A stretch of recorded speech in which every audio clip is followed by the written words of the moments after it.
When and where did social media truly begin?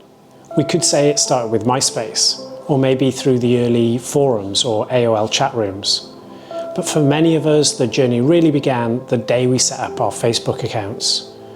I still remember setting up my first account, the first friend request, and the excitement of reconnecting with people from my hometown. It felt like a whole new world had opened up to us. Back then it was exciting, a way to connect with friends and family.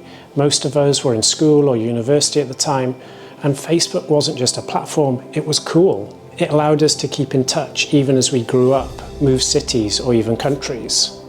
The idea of connecting evolved into something deeper. It turned into following and followers, and Twitter took this further. Instagram built on it, and today the concept defines our online presence. But here's the thing, there's nothing inherently wrong with the idea of followers until there is. And that thing? Well, that thing is content. Social media has been transformed dramatically. Platforms like YouTube and TikTok didn't just change the rules of the game, they changed the entire playing field. Today, it's not just about who you follow, it's about what you follow. Think about it. On platforms like YouTube, creators are rewarded for being niche. The algorithm loves specificity. Want to talk about gardening? That's fantastic. But if you mix that in with gaming or movie reviews, you might not get the same results as you thought you would. Sure, there are exceptions. Casey Neistat is a great example. But even then, you could argue his muse is New York City, and everything in it is an opportunity for new stories for him to share with you. And now this push for niche content is seeping into other platforms like Instagram.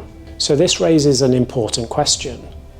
Why do we follow people and not subjects? Why do we instinctively hit follow on a person's profile instead of looking deeper into what they're creating? Shouldn't we be following subjects, things that we're passionate about, ideas that inspire us, or skills we want to learn? Following people is natural because it feels personal. We relate to their lives, their personalities. But does it ever make us stop and think about why we're truly there? As creators, we're told to specialize. Broad appeal rarely works unless you're already a celebrity. Instead, success lies in finding your niche and owning it. That's what drives engagement. But there's a downside to being too niche. It can create echo chambers where we only see content that reinforces what we already like or believe in. It makes the online world smaller, not bigger. And this shift raises another question. Is it time for us as followers to rethink our approach? What if we focus less on following individuals and more on discovering and supporting the subjects we care about?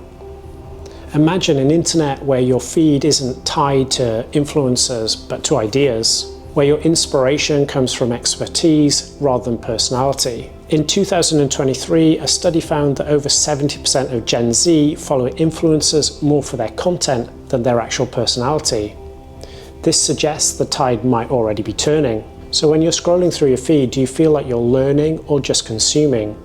Are you broadening your horizons or staying within your comfort zone? As platforms evolve, will we continue to focus on personalities, or will we see a shift towards following ideas and communities instead? Perhaps the future of social media isn't about choosing between people and subjects, but more blending the two to create deeper, more meaningful connections. Do let me know what you think in the comments. Do you follow people or subjects?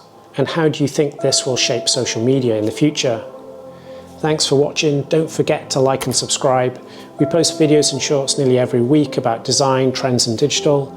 Until next time, stay curious and see you in the next one.